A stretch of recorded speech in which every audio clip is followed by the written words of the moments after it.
What's up, you guys? Welcome back to the channel. I'm diving with Tuan today. Conditions look pretty calm. This is my first dive back, so I'm used to the 84-degree Fahrenheit Baja California waters. I only had to wear like a 3 mil wetsuit there.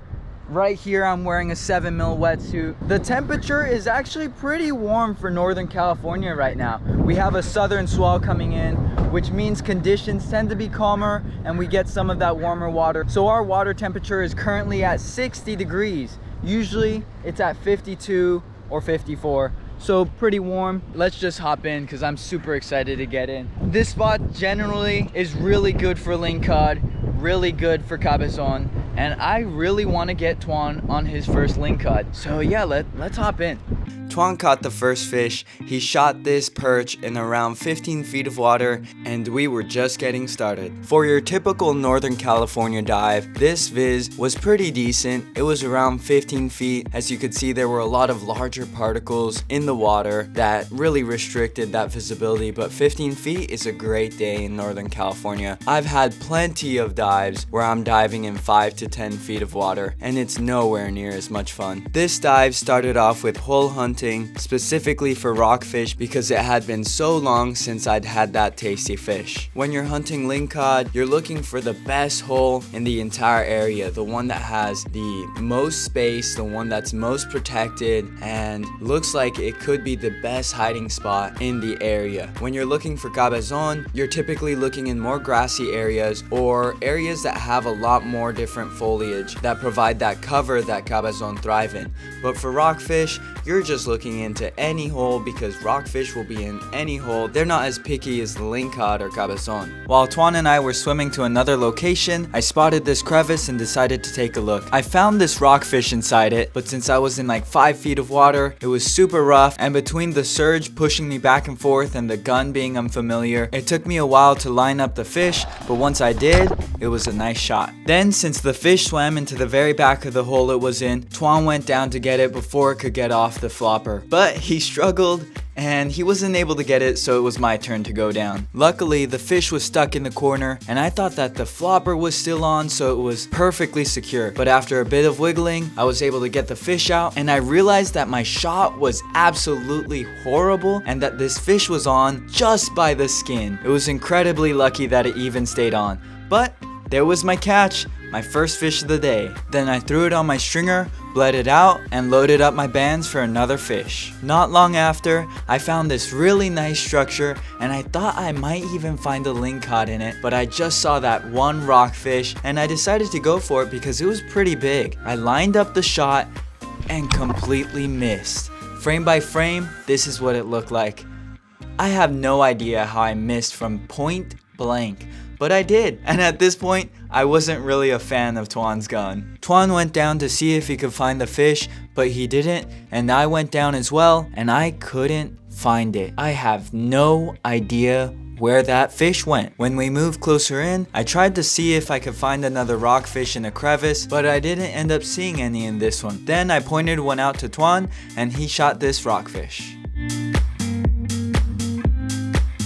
A bit closer in, I spotted a cabezon underneath the hole, called Tuan over, and asked him if he could back me up, letting him know that if I missed this shot, he could track it to wherever it ran off to next, and it was fair game. As I dove for it, it dashed out from underneath the rocks, and I was barely able to get a shot on it. I'm pretty sure that I spined it because it was flopping around uncontrollably, and it kept doing that until I dispatched it. Tyra keeps laughing at me because every time I shoot a fish, I think Tuan's been in the background trying to give me like a fist bump or a high five, and I'm always too busy with the fish, so I don't even notice. And Tuan actually caught this awesome video of the entire dive.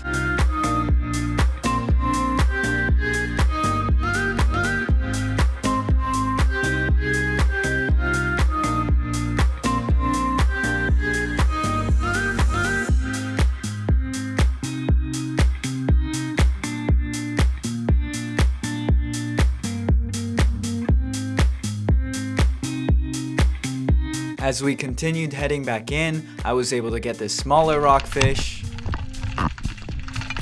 And not too long after that, I spotted this big rockfish probably around 16 inches, which for these rockfish is pretty large. And unfortunately, right as I was lining up the shot, I tried to pull the trigger, but the safety wasn't even off. All right, you guys, I think we're nearing the end of the dive, and we came over to the other side of all the kelp and all the sand. I saw a greenling, and Tuan ended up shooting it, and then I saw this rockfish, and as I saw this rockfish, I dropped my spare light, so that's gone. That's taxed by the ocean.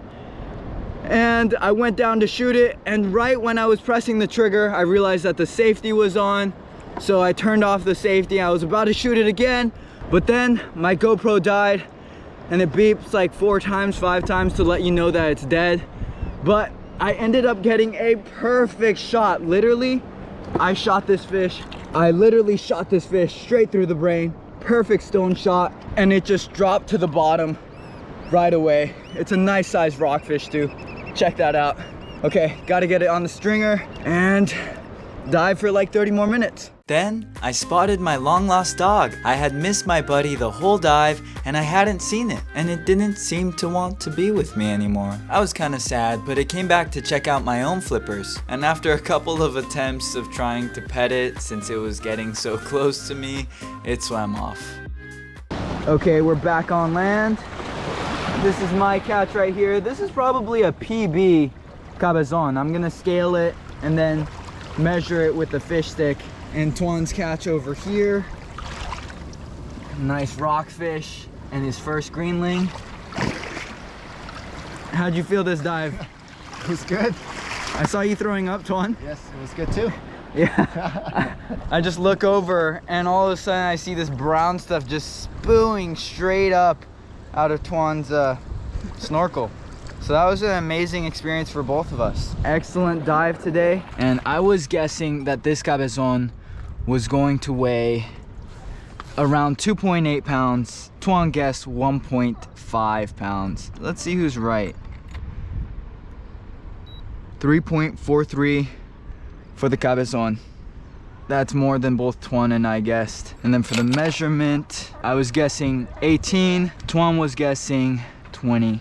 And it's 17.5, so we're both wrong. The chaos that is after the dive trunk. If any of you guys are also divers, I highly recommend a bucket pump. So this Pomo is great for washing all your stuff or showering after.